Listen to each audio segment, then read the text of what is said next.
Hello, ka-self-love. Good morning, good morning. So, how's your day today? I hope your day is greater than yesterday.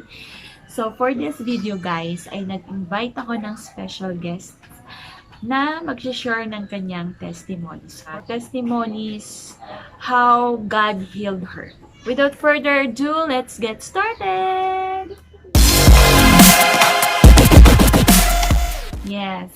Wow, welcome to my vlog, sister. You're beautiful and your beautiful eyeshadow. So, for this video nga, guys, ay mag-share siya ng kanyang life testimony. So, what is your life testimony, sister? Ay, life testimony ba yung tawag ko? Ko sa inyo about my life testimony kung paano ako pinagaling ni Lord sa aking mga karamdaman. 2 years ago, nagkaroon ako ng matinding mga karamdaman. Nagkaroon ako ng asthma, nagkaroon ako ng mga iba't ibang sakit. Pero dahil sa pananalangin, Yes. dahil nanalangin kami ng nanalangin at nagbunga ang aming panalangin. Dahil at ako ay pinagaling ni Lord sa pamamagitan ng panalangin. So, yun guys, pinagaling siya ni Lord through prayer. So, ano bang karamdaman yon? Sabi niya ay, mayroon siyang asthma or severe allergy. Pero nagpa-check up siya sa doktor, tama? Nagpa-check up siya sa doktor. So, ano sabi ng doktor? Nagpa-check up ako sa doktor pero sa laboratory hindi na tagpuan sa laboratory yung sakit, hindi makita ng doktor. So, Ilang years mo na naranasan yung sakit na yun? Ilang years ka nagdusa? Mga ganun. Nagdusa ka ba? Yes. Nagdusa ako for more than 2 years. For more than 2 years talaga nagsuffer ako doon sa matinding allergy siya. Parang naging asthma na siya pero allergy talaga siya. Ay, At yun yung matinding nagpahirap sa akin yung allergy na yun. Na parang almost halos namayat ako ng namayat. Na hirap ako sa pag-ubo, sa paghinga. Tapos that time parang hindi ka makapagkilos, no? Parang hininga mo na lang yung kasi hindi siya nakakapaglaba, guys. Take note on that. Tapos di siya halos nakakakilos-kilos kasi nga dahil nga kunting kilos niya lang, matindi na yung allergy na nangyayari sa kanya. So, yun. So, wala akong nagagawa para sa sarili ko. Yung kaya ko na lang gawin ay yung natitira kong lakas, panghinga ko na lang talaga siya. So, oras-oras, sa madaling salita, oras-oras, halos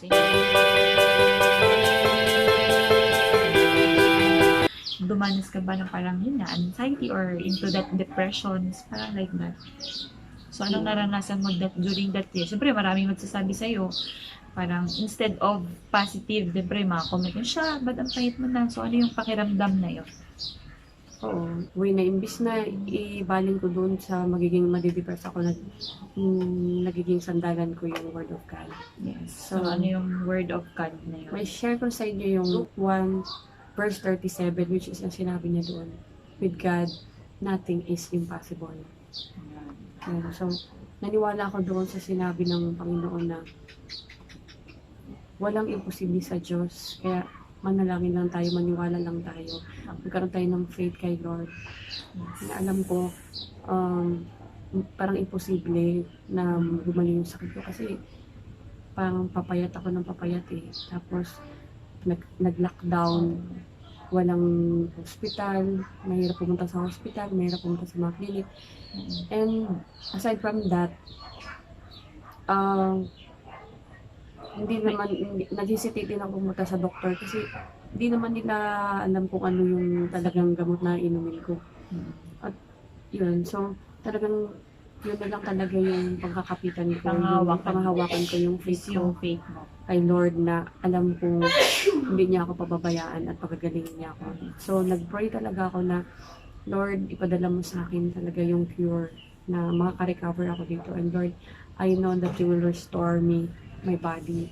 Yes. And that you will heal.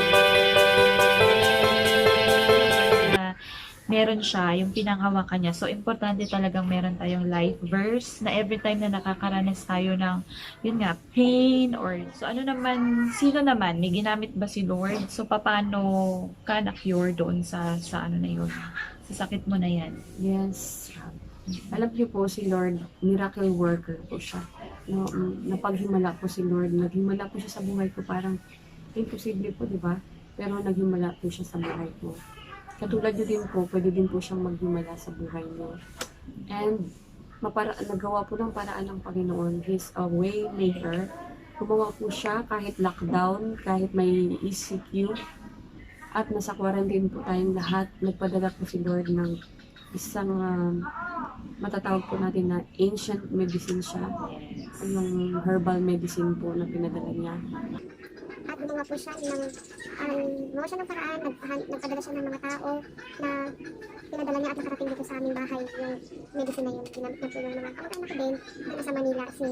Shout out sa aming mga pinsan dyan. Pinsan ko po na sa Manila na kay Joy, tsaka kay Joy na walang sawang tumulong manalangin kay sister. And Joy tsaka kay mother na hindi nagsawang manalangin gabi-gabi para sa aking kagalingan at sa maraming bagay para blessing ni Lord. At dahil doon, talagang actually wala akong idea kung ano yun, hindi pa naman ako nakikita, pero may-recommend lang siya sa akin na subukan ko. Tapos ayun, try niya yung medicine na. Galing pa ng ng Hong Kong, diba sis? Tapos lockdown yun, walang barko or walang airplane, ganyan. Pero nakadating.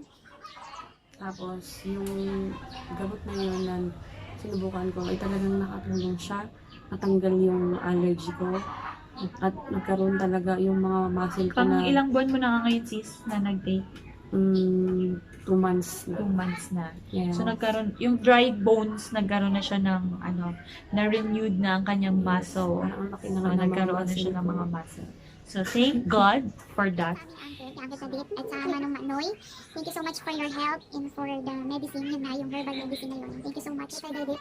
And lastly, sister, ano yung ma-advise mo sa mga nakakaranas, especially ngayon sa nararanasan natin? So, hindi lang physically, but or mentally and emotionally, spiritually, nakakaranas tayo ng, di ba? Ang daming nararanasan ngayon, financial crisis and everything. Yes. So, ano yung ma-advise mo, yung mga katulad mo na matagal na naka-experience ng kanilang, yung mga yun, sakit na yan na matagal na sila dyan. So, anong masasabi mo, ma-advise mo sa kanila? Unang-una, sa panahon ngayon ng CCQ, panahon ng COVID-19 crisis, ang masasabi ko, ma-advise ko sa inyo ay huwag kayong mawawalan, huwag kayong magkaroon ng kadiliman sa inyong mga isip, huwag kayong mawawalan ng pag-asa, huwag niyong ibaba ang inyong mga self-esteem, magkaroon kayo ng pag-asa kasi hindi po tayo narito ngayon sa mga panahon na ito upang mawala ng pag-asa, kundi makita natin ang kabutihan ni Lord sa mga buhay natin.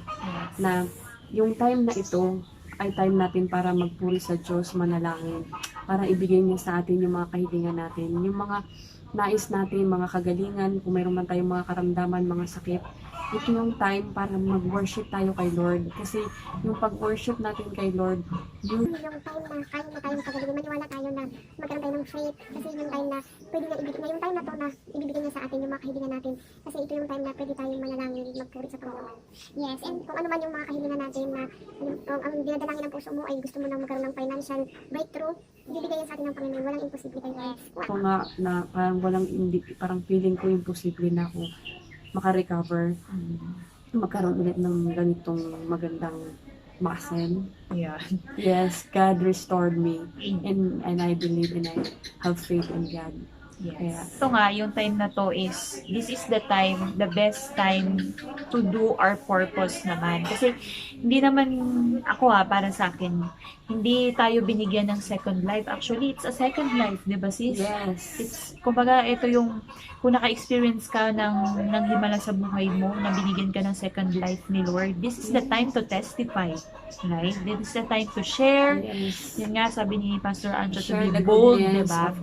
The goodness of Sharing, God, the yes. goodness of Jesus in our life is to share. Yun nga. So maybe, guys, na nakakaranas ka ng pain or struggling in life today, yun nga, sinasabi namin ngayon na there's always hope and your pain has purpose. Diba? May purpose naman lahat talaga ng pain natin. Tama, sis? Yes. So, katulad nung naranasan niya, nakakala niya wala na hopeless situation or feeling mo end na ng life mo. But then, there's always hope. And hope in God alone. Diba? Yes. So, yun guys, I hope na na-inspired kayo sa kanyang testimonies for today. This is Bian again. Please subscribe to my channel, guys. And please click the notification bell below. A little reminder that you are loved and you deserve to be loved.